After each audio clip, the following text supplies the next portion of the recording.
I'm seeing that there is at least enough to determine probably he was involved in the conspiracy to commit the misdemeanor. Well, to have the stolen property. He had stolen property. So if you want to, I can dismiss all counts. There is definitely enough there to connect that.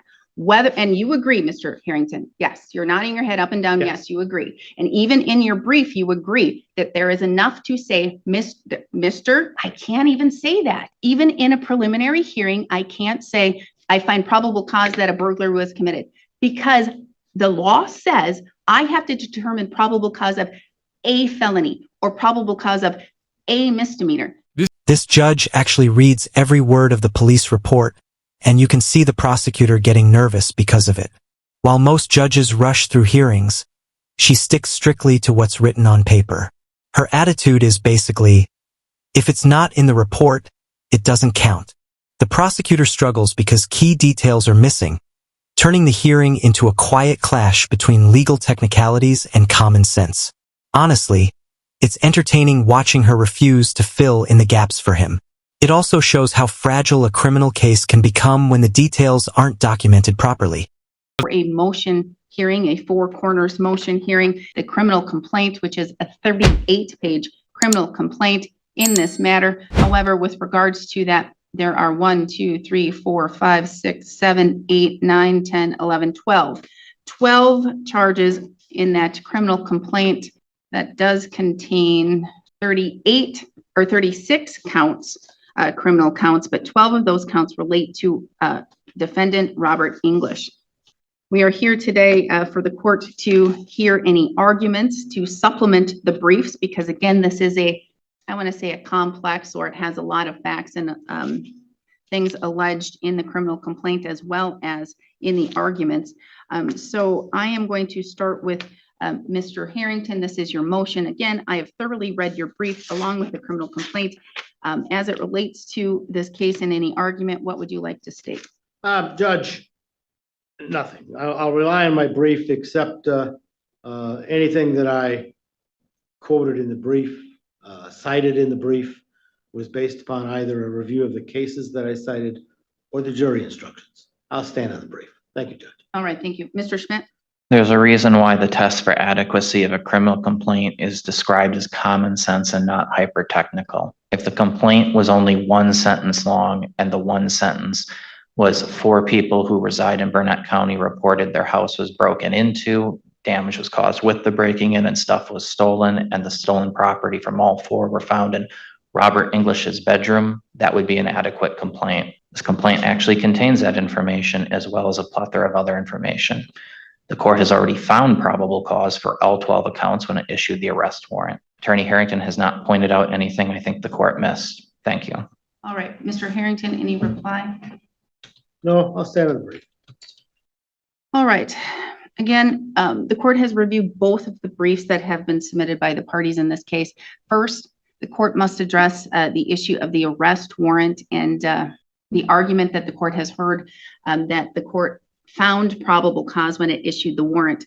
This is not entirely accurate. The court did find probable cause that a crime was likely committed or probably committed, but not that a felony was probably committed or which of the crimes could have probably been committed.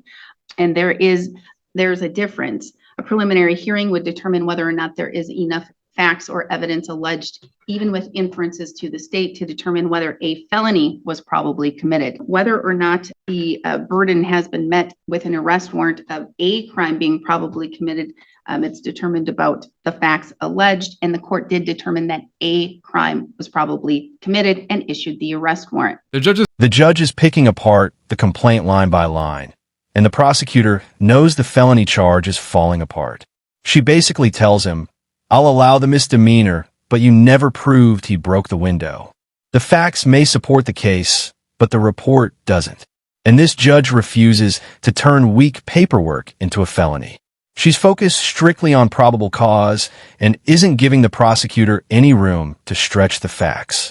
Multiple times while examining both of the submitted briefs, the court has reviewed the voluminous communications within that criminal complaint, which would be text messages between the co-defendants.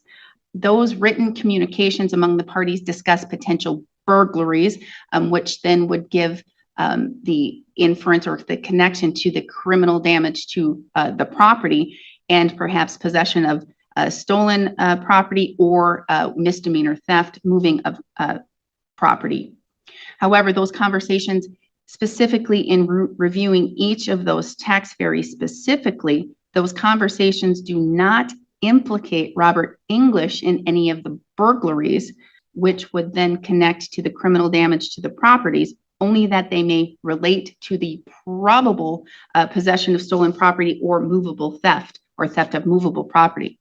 So in the court's review, I cannot find the evidence or the facts presented in the criminal complaint to connect Mr. English and the commission of the burglaries and the connection to the criminal damage to property. Could Mr. English could he have possibly known about the burglaries? Yes. Could he have possibly helped in committing those burglaries? Yes.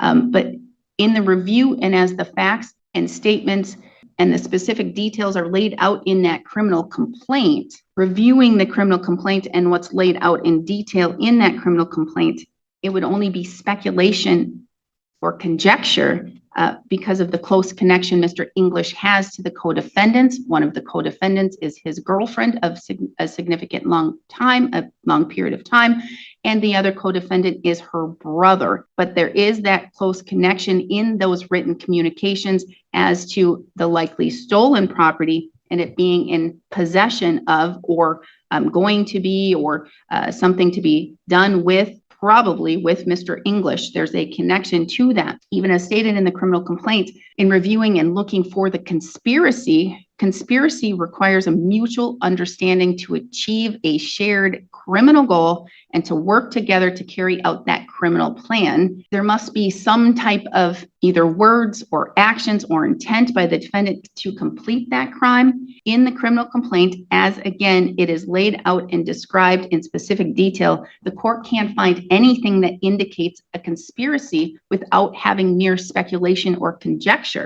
This is insufficient for the court to link the defendant to the crime of burglary or to the relation with the crime of criminal damage to property. Although the state does correctly state that conspiracy does not require the co-conspirators to have an explicit or formal agreement, meeting, or even know each other, there still must be more than speculation or strong opinion or belief to link the parties to committing a crime like burglary or criminal damage to property. The details and the specifics as related to the burglary and then the criminal damage to property, as outlined in that criminal complaint in the court's review, does not provide sufficient inference to connect Robert English to those acts. This is in contrast to the court's review with the allegations of the possession of stolen property, theft of movable property, those and the conspiracy to commit the misdemeanor theft as a party to a crime with that movable property. The court determines that that criminal complaint contains enough facts and specific details to reasonably believe and probably believe that Mr. English did commit or co-conspire to commit those crimes, allowing those charges to move forward. But with regards to the burglary and the criminal damage to the property, the court cannot find enough to connect, even with an inference, without mere speculation or conjecture, to connect Mr. English to those crimes. So I'm believing you understand that the court is saying with regards to the charges, the court can only find enough to connect as it relates to the conspiracy to commit misdemeanor theft as a party to a crime with the movable property. So I believe that is only counts 6, 15, 24, and 33.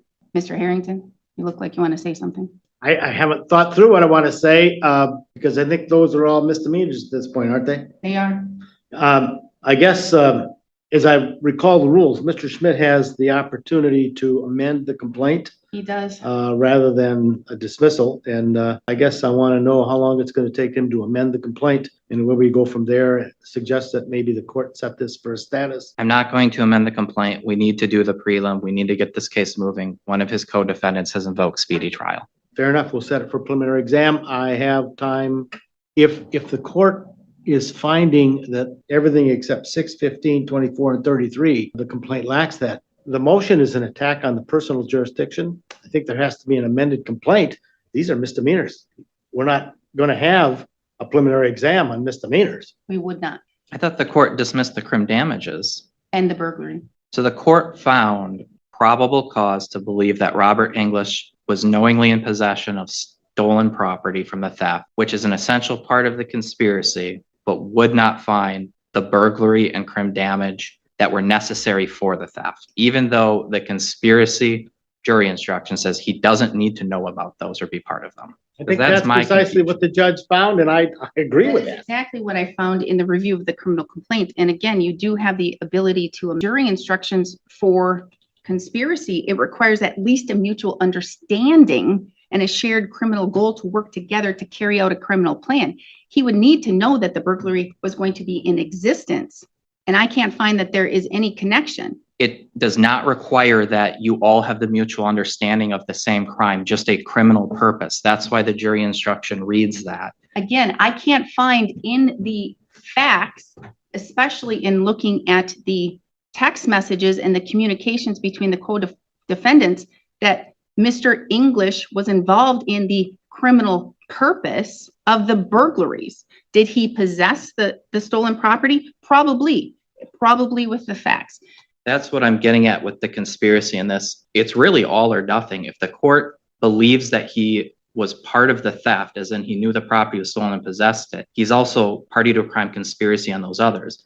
It has to be all or the other when it's all part of one scheme. But not necessarily. There could be a scheme. I don't see a scheme here. I see any individual could receive stolen property from their friend Joe. Joe could say, hey, dude, I stole this. I got this. Let's sell this. Doesn't mean that the guy was a part of the decision to steal the property. Then the court couldn't bind over on the theft because that has a knowing element too. That's the problem. Well, I find that there's probable cause to believe that he was in possession of stolen property and knew that it was stolen. So is the court actually dismissing all counts then? Because we didn't charge receiving stolen property. Again, you can amend if you wish. I'm saying there's enough probable cause to believe a crime was probably committed. What that crime is and how it's laid out is for the state to prove. I'm seeing that there is at least enough to determine probably he was involved in the conspiracy to commit the misdemeanor. Well, to have the stolen property. He had stolen property. So if you want to, I can dismiss all counts. I am not amending and receiving stolen property. If the court is not finding probable cause for all three counts, that's what I'm checking. Mr. Harrington, if he does not want to proceed with the other misdemeanors that are stated. I didn't charge receiving stolen property as a thing. The court's saying it's only finding probable cause for something I didn't charge is what I'm hearing. I think the judge addressed me. I'm to answer the question. Yes, Mr. Harrington. As I mentioned, the rules require or give the state the opportunity to amend where a court finds that there's not facts sufficient in the criminal complaint to impose the jurisdiction of the court over this particular defendant.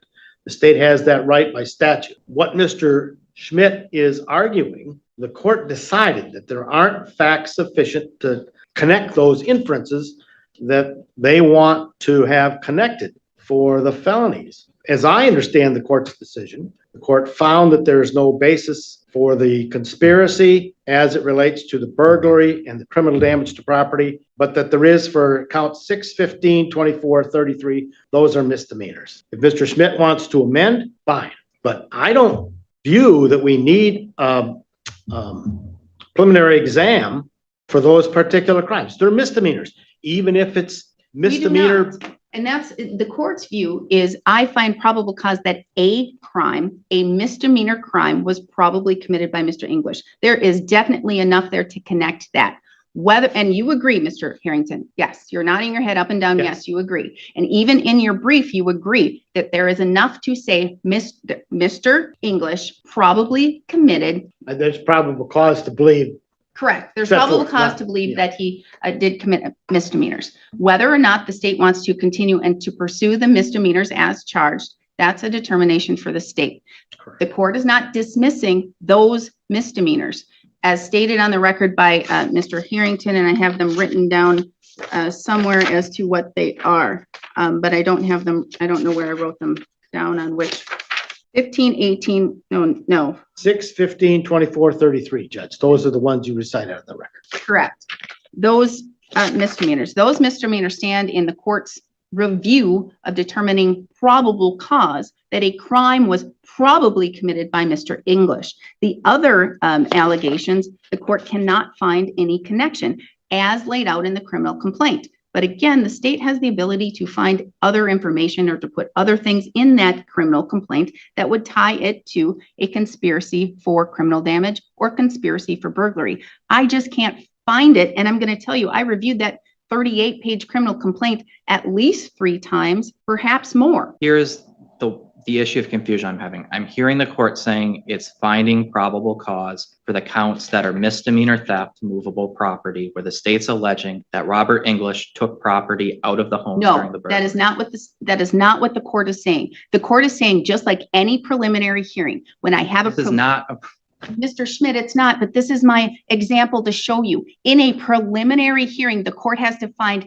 probable cause to believe a felony, not the felonies that are charged by the state, because sometimes the state charges them wrong, or sometimes the state doesn't add additional felonies that they could find. In court's review of a complaint as it relates to misdemeanors, and Mr. Harrington can tell me if I'm wrong, in review of a misdemeanor criminal complaint with misdemeanor charges, the court has to determine if a misdemeanor crime was probably committed and probably committed by the defendant, whether or not the state has accurately and correctly charged the crime that should be charged. Am I not correct, Mr. Harrington? You're absolutely correct, Judge. Absolutely correct. I don't believe that's correct. I think when it's a four corners motion, you challenge the actual counts in the complaint, meaning the court's not deciding whether or not a misdemeanor occurred when it reviews the complaint. It's deciding whether there's probable cause for each of the counts in the complaint. Mr. Harrington, That is how 96801. if you want me to dismiss all of the counts, I surely can, but I'm finding that there is probable cause to believe Mr. Robert English has committed a crime, and in review of the criminal complaint, as it is stated with every single word in there, probable cause to believe he committed misdemeanor crimes. Articulate is, what I'm hearing from the court is the probable cause for the misdemeanor the court is hearing is not the misdemeanor theft we charge, it's receiving stolen property. I can't even say that. Even in a preliminary hearing, I can't say I find probable cause that a burglary was committed, because the law says I have to determine probable cause of a felony or probable cause of a misdemeanor. If you believe and you want to have the court dismiss all of the counts as it relates to Mr. English because the court found probable cause for a crime, but you're believing that with the four corners, that means the court has to dismiss all because the court's looking at, did he commit that crime? You're putting the court in the spot of being a jury for the court to determine if the facts of the case relate to whether or not Mr. English committed misdemeanor theft, moving stolen property. I am not the jury.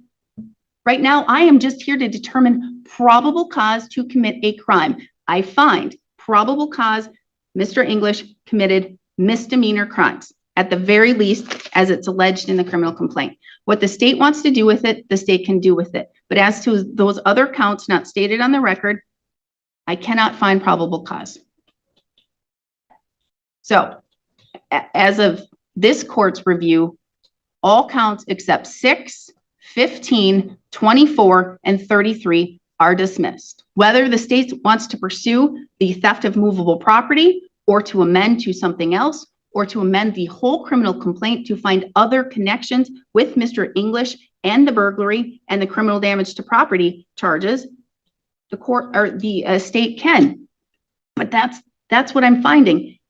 And again, I think my review and my understanding of case law, my understanding of the statutory law, I believe I'm correct. And again, I'll hear Mr. Harrington.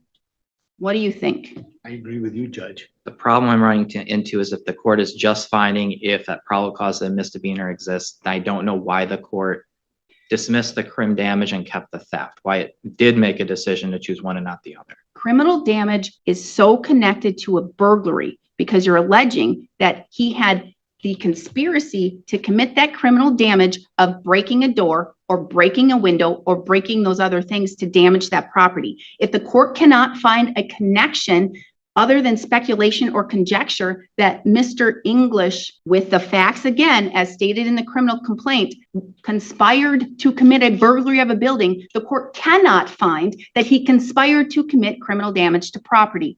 Again, as to the other property, the property that is of issue here, the court can find probable cause he committed a crime. Again, if you want the court to dismiss all of the counts, I surely will.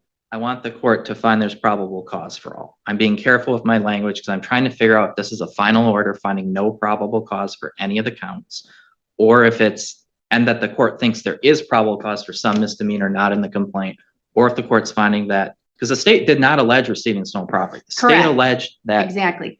The I'm going to state- tell you, okay, I find probable cause that a crime was committed. I find based upon the charges that are charged right there, removing the ones the court cannot connect to Mr. English, that there's probable cause to believe a crime was probably committed and it relates to the charges that are filed. Again, whether or not the state charged the correct charge, the correct criminal charge, or what the state can prove to a jury is for the state to determine. But I'm not dismissing counts 6, 15, 24, or 33 unless the state asks me to dismiss them all. Then I will. I have no problem doing that.